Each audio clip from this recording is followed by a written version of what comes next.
Right, how you're doing? I was super excited for the Nintendo Switch Direct. I couldn't bear it. I'm late to the party, but I've just watched it. I was just too excited at the time to bring myself to. No. But I have watched it, and the main thing that I've gleaned from it is that all of the games that you have played on your Steam Deck, you will now be able to play on your Nintendo Switch 2.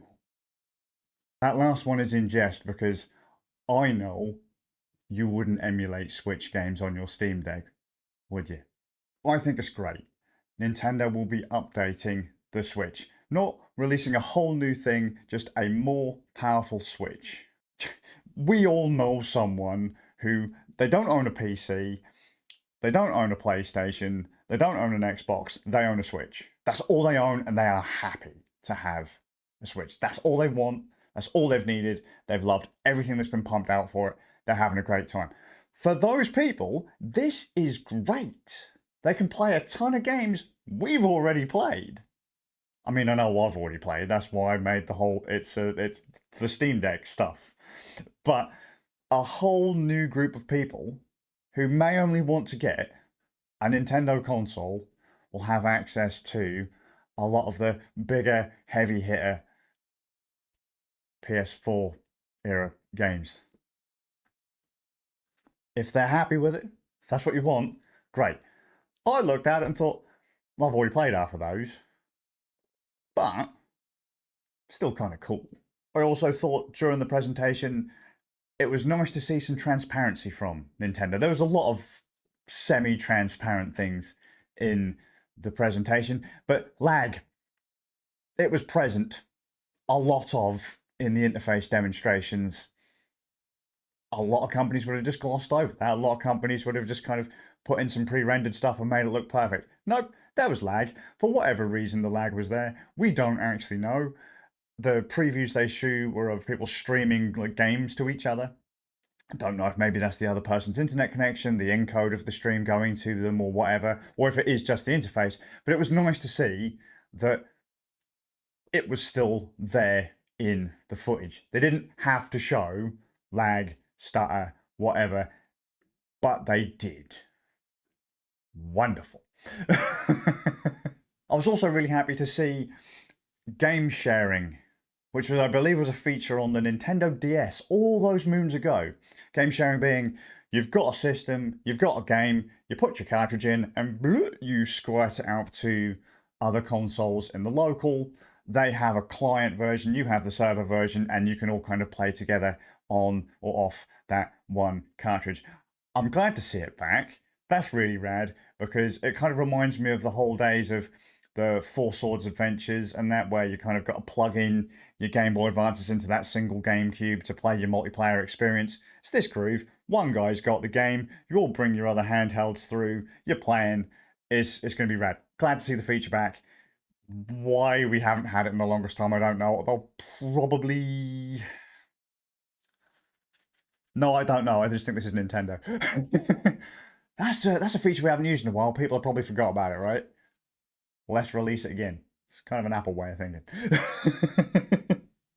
And then the last thing I was pretty psyched for, Daemon X Machina is coming back, man. That game is rad. I don't know how hard that's going to hit now that we've had Armored Core 6, but if you're an Armored Core fan like I was and you've been starved for years for Armored Core, and then Daemon X Machina came out, oh, that was so good. So good. I remember getting it. It was one of the first games I picked up on the Nintendo Switch eShop voucher program, where you could get 2 games for like 80 quid. I got Astral Chain and Daemon X Machina. Wow. It's going to be great. I actually played it again recently. Still really love it. It is kind of a hold the triggers and spam one of the bumpers for your sub weapon kind of games, but it's fun. It's mindless giant robot blowing up fun, and the fact that you can get out of your suit and shoot at people too. Oh, so good. Can't wait to see what they do with the second one. Now, on to the take and the mick but not quite taking the mick things. Because I swear, I've told some people about these things, and they're like, nah, mate, you're not being serious. Really? Being serious? I'm being serious. There was a little bit in the presentation where one of the presenters kind of shrinks down and is shown in a game. Nintendo are releasing, with the Switch 2, a hardware tour app. You're really excited for a hardware tour app? Yeah, your little character walks around a 3D render of a Switch 2, and you get to go like, how does this work? In the preview, they show the little guy's character walking around checking out the magnets that hold the Joy-Con 2s to the Switch 2. I like seeing how things work, and so the fact that Nintendo have kind of given us a guided tour of the hardware, I think is cool. Necessary? No, but still very cool nonetheless. I'm curious to see how deep it goes outside of just like, here's the magnets, here's the analog sticks, here's where the microphone is. Like, is it just going to be a this is the hardware, or is there going to be a bit more in depth to it? Like the cooler, I doubt it, but it would be nice either way. I'm going to be fiddling around with that. And this one I know people are going to think I'm hardcore taking the mickey on, and I promise you, I really ain't. I told my wife, and she was like, you are really taking the mick here. You are completely taking it. Just, no, mate. There was a bit, the Switch 2 Joy-Con 2s have a mouse thing in them. And during the presentation, they do a bit of this. And the first thing I thought, where they show a this motion on on the mouse, like on mice, you know, dragging backwards and forwards. The first thing I thought was wheelchair. And what do you know it? They show the wheelchair basketball game, Drag X Drive. The Japanese have this knack where if it's got an X in it, you don't necessarily always pronounce it, like Hunter x Hunter, High School DD, that kind of thing. But they show a small clip of a game where you take your Joy-Cons, you slide them along the table, and that is the motion you use on the wheels of your wheelchair, and then you can flick. You're basically using your little guy's arms, and you can flick the Joy-Con to throw the ball, to pass to other players, or emote to other players. You're just playing 3-on-3 basketball. To me, that is absolutely fantastic. Absolutely brilliant. I know it sounds really stupid that I was super psyched for this when I saw it. I didn't give a damn about the Switch 2 announcement. The only reason I wanted a Switch 2 was so that I could keep my Switch 1 library. Just in case my Switch 1 failed, it's backwards compatible, I believe, for the most part. But then they showed this one thing with this disabled basketball game. And I was so damn psyched that no one believed me. Nobody believed me. Look, as a guy that has been in a wheelchair, albeit briefly, man, I just thought I thought it was really cool. And if you ever want to see passion in sports, like flat out passion in sports, watch a disabled variant of a sport. The amount of energy, the amount of emotion, the amount of grind you see, phenomenal, just amazing. It's electrifying. And you know that a lot of those folks are putting a ton of work, whether they were born disabled or they had an accident or whatever and found themselves disabled. Oh man, that grind, that work, that passion, just so good. So good. So in seeing that, I know it seems like a joke.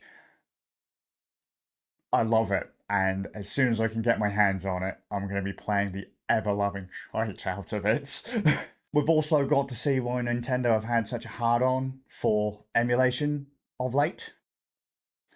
Nintendo Switch Classics are now getting GameCube games. Yay! Subscriptions For GameCube games, hopefully, Nintendo, you pull your fingers out your backside and we actually get more games being released more frequently for the other platforms. Because if it turns out you're just going to drip feed us for the next few years, not going to be particularly pleasant. It is nice that they're enabling multiplayer on these things. I believe you can do multi-console multiplayer on these things too, as if you kind of network together. Like if you were sat on a GameCube with 4 controllers, you can do it with 4 Switch 2s. I could be wrong in how I remember that, but that's nice. They haven't just outright taken an emulator and gaffed it into the system and said, here's all the ROMs. They've actually done a bit of work. They've also re-released the GameCube controller, which will be kind of nice. But I hope they do it right. I don't think they've really gone the right way about it, because if people really want your thing, they'll pay for it. But Nintendo have got this thing about you having any control over anything that you own. Well, you don't own it, you're leasing it effectively. I'm not really particularly bothered by the lack of physical games potentially coming out on Switch 2 either. That a lot of the game cases that you buy are just going to have a download code in them, because I started off physical on my original Switch. This is a launch Switch. And then I went very quickly to digital, put a terabyte card in there. I've got over a terabyte's worth of games on my Switch. To be fair, I treat the Switch and my consoles now like I do my Steam library. Most of these games you don't own. Most of these games need patches and DLC to get them to where they're supposed to be. You haven't really owned games since the PlayStation 3 era. PlayStation 3, Xbox 360 with patches, updates, that kind of thing. The disc is effectively it's a place in time for a game. And in some cases, many cases, it's not even the completed game. So having physical media in 2025 is kind of pointless, in my opinion, unless you want to have a copy of that snapshot in time game. If you want to go back and reference, look at, was it Tony Hawk's Pro Skater 5? If you want to have a snapshot of that, great. No Man's Sky, you want to have a snapshot of that, fine.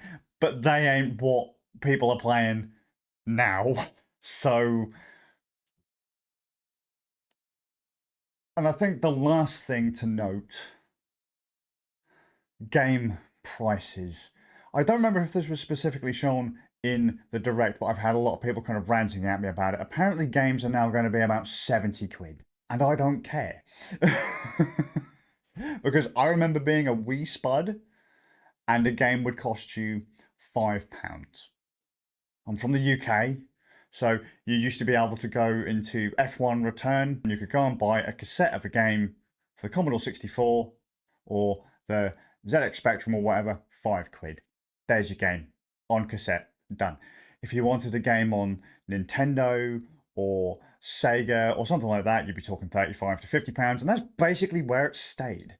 I remember as a child walking into Boots Chemist with my mum, and upstairs they had a game section, and my mum bought me a copy of Asteroids on the Game Boy, 50 quid.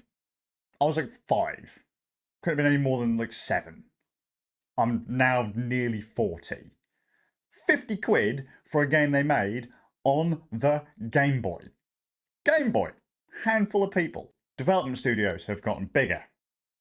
Cost of development in turn has gotten bigger. Things are a little bit more ambitious. Are they really? Probably not. Things are definitely more bloated. And so in turn, costs have gone up. You've got to remember, when I got that game for £50 from my mum, I think minimum wage was only about £3.50 or something silly like that. Minimum wage now is like, what, 12 quid? So I kind of expect things to go up with it. The only reason it's such a big deal is because we remember a time when it was cheaper. For kids born now, they're going to go, oh, mate. Like, when they get to my age, they'll be like, oh, God, games are 120 quid. What a rip. I remember when they were only 70. And I'll go, ha, ha, ha. Silly child. I remember when a game when it used to cost you a £5. And they'll go, shut up, Grandad. And I'll be like, all right.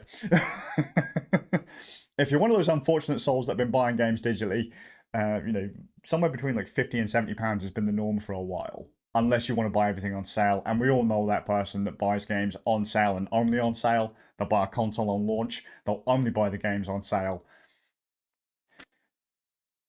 I hate to say it, it's a luxury. If you don't want to pay it, don't pay it. But it's the way the industry is going. If you don't want to pay AAA prices, don't play AAA games. And a lot of AAA games are kind of slop anyway. So go to the indie stuff. It's cheaper, usually better. But I don't really think it's that big of a deal. Cost of living goes up. Cost of everything else is going to go up. I'm sorry, but games aren't. That time is gone. The £50 game or less that's gone. Get ready to pay for digital. Get ready to pay for pay 70 quid for a game. You're gonna love it. You're not, but I understand the pain and the suffering because I come from the old days of the dinosaurs. But it's just the way it is. So yeah, Nintendo Switch 2 coming out 5th of June. I'm kind of psyched for it. It's going to be kind of expensive because I'm going to have to buy. We've got, well, let me think. Wow, 4, 5. We've got several Nintendo Switches in this house. And we're going to need several Nintendo Switch 2s in this house. Oh, my bank balance. I hope you're all good, and I'll see you all with a bit of luck in the next one. Thought dump. Terrible one.